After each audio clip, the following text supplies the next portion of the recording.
زمین سے 480 فٹ اونچے 4500 سال پرانے اس پیرامڈ کے اندر کیا تھا، جس کو صرف دیکھنے کے لیے ریسرچرز نے ایک روبوٹک کیمرہ اندر بھیجا۔ ایک جگہ پر آ کر روبوٹک کیمرہ رک گیا کیونکہ اب اس کے سامنے پتھر کا سلیب تھا۔ ریسرچرز کا ماننا ہے کہ اس سلیب کے پیچھے ضرور کوئی نہ کوئی ایسا راز چھپا ہے جو کہ 4500 سالوں سے دفن ہے۔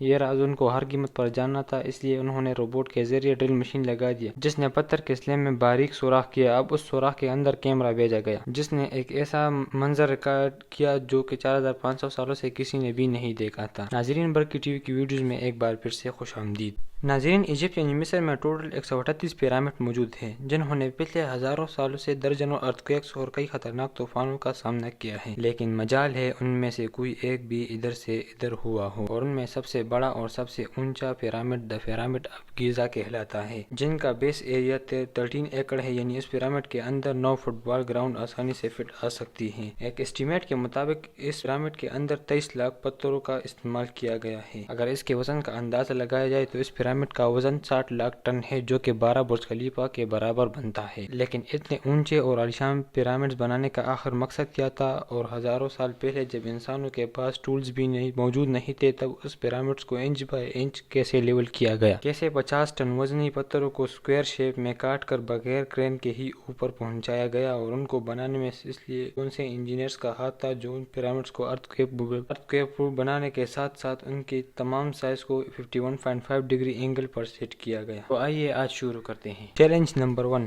کئی صدیوں سے مختلف ریسرچ ٹیم اس پیرامڈ کی کنسٹرکشن ٹیکنیک جاننے کے لیے سر جوڑ کر بیٹھی تھی کہ آخر اس پیرامڈ کے ہر سائڈ بغیر کمپس کے نارتھ، ساؤتھ، ویسٹ، ایسٹ کو کیسے سیٹ کی گئی ہوگی۔ کئی ایکسپرٹ کا ماننا ہے کہ اس ٹائم کے آرکیٹیکٹ نے سب سے پہلے ایسی زمین تلاش کر لی جو کہ 1000 ٹن وزنی پتھروں کا بوجھ لے سکے۔ اس کے بعد پولر سٹارز یعنی وہ ستارے جس کی مدد سے ارتھ کے پولز کا پتہ پڑتا ہے، ان کی مدد سے پیرامڈز کے ہر سائڈ کو مارک کیا گیا۔ نہ کوئی کمپس اور نہ ہی کوئی آپٹیکل انسٹرومنٹ، صرف اس بیسک ٹیکنیک نے 1000 سال پہلے اس پیرامڈ کی ڈائریکشن سیٹ کی گئی، وہ بھی زیرو ایرر کے ساتھ۔ Challenge number 2۔ اگلا چیلنج تھا زمین کو لیول کرنا۔ جس 13 ایکڑ کے زمین پر اس پیرامڈ کو بننا تھا، اس کا لیول تھوڑا سا بھی آؤٹ ہوتا تو 23 لاکھ پتھروں کا اس پہاڑ کا کھڑا ہونا بالکل ہی ممکن نہیں تھا۔ اب اس زمین کو لیول کرنے کے لیے اس ٹائم کے انجینئرز کے پاس نہ ہی کوئی لیزر لیول تھا اور نہ ہی کوئی ببل لیول تھا۔ ایکسپرٹس کا ماننا ہے کہ کنسٹرکشن سائٹ کی چاروں طرف گڈھا کر کے اس میں پانی ڈالا گیا ہوگا اور پھر ایک سائٹ کا پانی کے لیول کو دوسرے سائٹ کے پانی کے لیول کے ساتھ میچ کیا ہوگا۔ زمین کا وہ حصہ جو کہ پانی کے لیول سے میچ نہیں کر رہا ہوگا، اس کے چینی اور ہتھوڑوں کی مدد سے برابر کیا ہوگا۔ کئی ایکسپرٹس کا ماننا ہے کہ اینشنٹ ایجپشن نے سمپل ٹولز کا استعمال کیا ہوگا، جس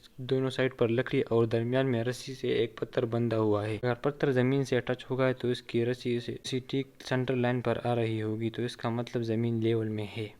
چیلنج نمبر 3۔ اب زمین کو لیول بھی کیا گیا اور ڈائریکشن بھی صحیح کیا گیا۔ اب باقی رہ گیا تھا پتھروں کا ٹرانسپورٹ کرنا، جو کہ ہزاروں کلومیٹر دور ٹرا سے گیزا تک لانے تھے، جس کو مزدوروں اور کشتیوں کی مدد سے ٹرانسپورٹ کیا گیا۔ ایکسپرٹس کا ماننا یہ ہے کہ یہ کام اتنا آسان بھی نہیں تھا، اس کو لوڈنگ اور ان لوڈنگ میں بھی 500 مزدوروں کی ٹیم لگتی تھی۔ Challenge number 4۔ جو ایکسپرٹس کنسٹرکشن کی ٹیم پر ریسرچ کر رہی تھی، ان کو کئی سوالوں کے جواب مل بھی گئے تھے۔ اب پتھر بھی لائے گئے تھے اور اب مسئلہ تھا ان پتھروں کو اتنی اونچائی پر لے جانا اور ان کو آخر پہنچایا کیسے گیا ہوگا۔ کئی ایکسپرٹس کا ماننا ہے کہ پیرامڈ کی کنسٹرکشن سے پہلے ہی پلان کر لیا گیا تھا، یہ تو یا اسپائرل ٹریک کے طریقے سے گئے ہوں گے یا پھر زیگ زیگ سے، لیکن یہ بات ہوتی ہے کہ 50,000 kg کے پتھر اوپر مزدوروں کی آرمی کی مدد سے ہی پہنچے گئے ہوں گے۔ Challenge number 5۔ بات صرف لاکھوں مزدوروں چینی ہتھوڑوں سے تلاش کرنے اور اوپر کھینچنے کی نہیں، بلکہ اس پیرامڈ کے اندر کمپارٹمنٹس اور ان کے لیے راستے بھی بنوانے تھے اور ان کی چھوٹی چھوٹی سرنگیں بھی بنائی گئی تھی، اور ان سب چیلنجز کے ساتھ پیرامڈز بنائے گئے تھے۔